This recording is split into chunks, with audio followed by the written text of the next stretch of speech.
रावण की योजना थी कि मेरा मामा मरीज सोने का हिरण बने, उसके पीछे आएगा राम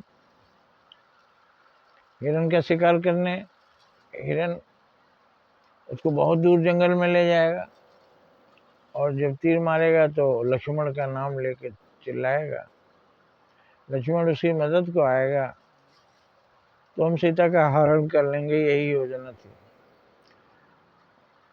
और साधारणतः यही सिद्ध होता है। किसी को मौका दीजिए गलत करने का तो प्राय गलत कर जाता है। बहुत कम आदमी होते हैं जो बोलते हैं मौका मिलेगा तभी हम चोरी नहीं करेंगे, मौका मिलेगा तभी हम गलत नहीं करेंगे, क्योंकि हमको गलत नहीं करना है।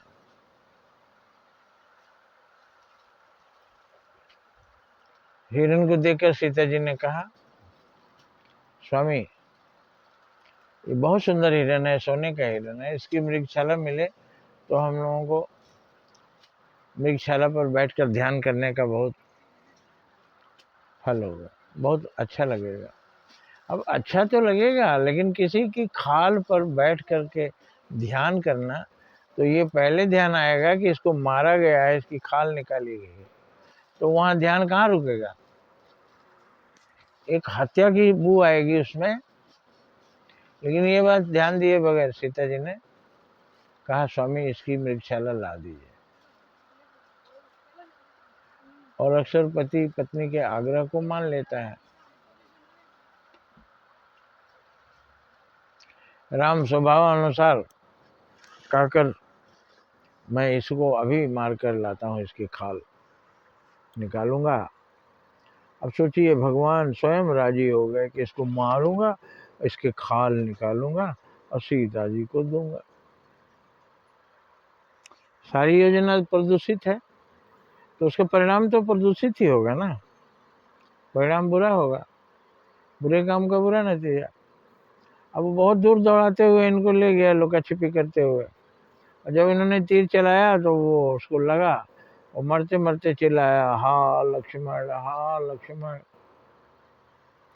सीता जी के कान में आवाज आई, इन्होंने कहा, भाई किसी मुश्किल में पड़ गए हैं, तुम्हारी सहायता के लिए बुला रहे हैं लक्ष्मण, जाओ राम की सहायता करो। लक्ष्मण ने कहा, भगवान को मुश्किल में डालने वाला इस संसार में कोई पैदा नहीं हुआ, इसलिए निश्चिंत रहिए माँ, भगवान श्री राम को कुछ नहीं हुआ, उन्होंने हमारी ड्यूटी दी है आपकी रक्षा के लिए, तो मैं यहीं रहूंगा। सीता जी को संदेह हुआ और उन्होंने कहा कि लगता है तुम्हारी नियत में कुछ खोट है, भाई को कुछ हो जाएगा तो तुम मुझे हासिल करना चाहते हो, इसीलिए शायद तुम वन में हमारे साथ आए हो। यह सुनकर लक्ष्मण तिलमिला गए और उन्होंने कहा कि ठीक है माँ, मैं जाता हूँ, लेकिन एक रेखा बना दे रहा हूँ कुटिया के चारों तरफ, इसके बाहर आप मत जाइएगा, अंदर मैं इसको मंत्र पूरित कर दे रहा हूँ, अंदर कोई आ नहीं सकेगा, आप इसके बाहर मत जाइएगा। ऐसा कहकर लक्ष्मण राम के पास चले गए और देखा राम सुरक्षित हैं। लौट कर देखा तो सीता कुटिया में नहीं है और राम विलाप करने लगे। इस तरह सीता का हरण हो गया। जैसे ही लक्ष्मण गए, रावण ने अपनी योजना लागू कर दी। इसको जानने के लिए अगले वीडियो को देखिए। जय हिंद, जय भारत।